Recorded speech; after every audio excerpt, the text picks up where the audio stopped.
Herzlich willkommen hier im neuen Schloss Meersburg zu unserer Zeitreise. Schloss Meersburg, insbesondere das neue Schloss, war der Sitz des Fürstbischofs von Konstanz von 1762 bis 1803.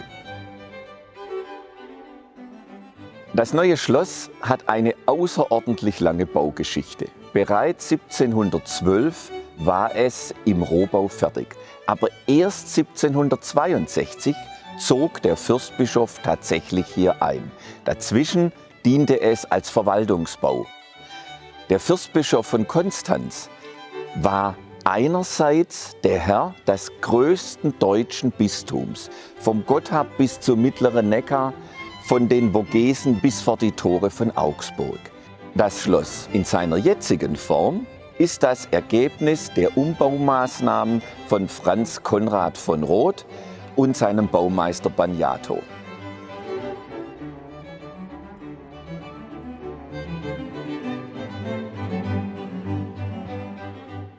Welch ein Eindruck! Gerade waren wir noch unten im Erdgeschoss, sind durch die Treppen hochgelaufen in den ersten Stock und jetzt plötzlich öffnet sich der Blick in einer der großartigsten barocken Prunktreppenanlagen, die wir in Deutschland besitzen. Das war nicht immer so. Als 1712 Fürstbischof Schenk von Stauffenberg und sein Baumeister Gessinger, ein Benediktinermönch, das neue Schloss planten, war hier Luft. Das Schloss fing hinter mir an. Es war ja auch nicht als Schloss gedacht, sondern als Behördenneubau. 1740 bekam das Fürstbistum einen neuen Herrn, Damian Hugo von Schönborn, den Fürstbischof von Bruchsal. Und das Erste, was er machte, das neue Palais massiv umbauen lassen.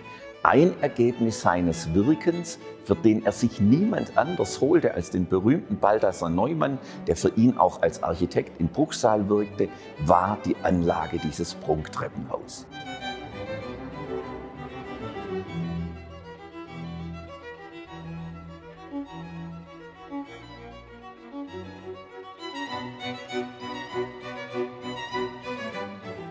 Der Spiegelsaal, der zentrale Festsaal des Schlosses, in der gleichen Grundkonstruktion wie in jedem modernen Barockschloss, aber hier in Meersburg durch eine Besonderheit ausgezeichnet.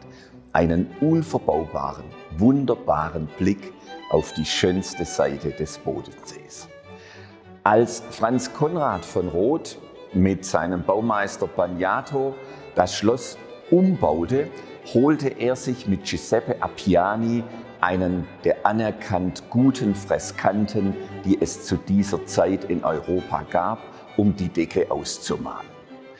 Funktional war der Spiegelsaal der zentrale Verteiler für das ganze Schloss, sowohl für das Zeremoniell wie für das höfische Leben im Alltag.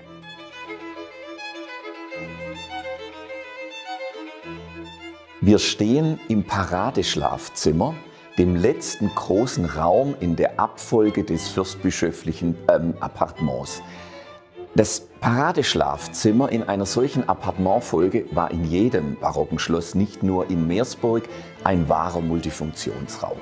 Zur einen Seite war er das Schlafzimmer, zur anderen Seite war der Raum aber fest eingebunden in das höfische Zeremoniell. Er konnte als besonders exklusiver Audienzraum benutzt werden. Er war in seiner Funktionalität auch auf eine Art Schreibzimmer oder Studierstube ausgerichtet und bei höfischen Festen war er ein Festsaal unter vielen. Mitunter schlief der Hausherr niemals in diesem Paradebett, es diente nur als Staffage für das höfische Zeremoniell und Audienzen.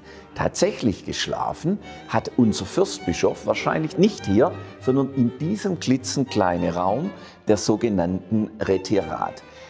Er hat sich zugleich noch ein Kabinettlein, ein Chinoiserien- oder Porzellankabinett einrichten lassen, das vermutlich zusammen mit der Retirat der einzig wirklich private Raum im ganzen Schloss für den Fürstbischof war. so schwierig die topografischen Situationen auch waren, zu einem richtigen Schloss gehörte ein zumindest kleiner Garten und ein Lusthäuschen. Und dieses Lusthäuschen der Fürstbischöfe von Konstanz finden wir jetzt hier.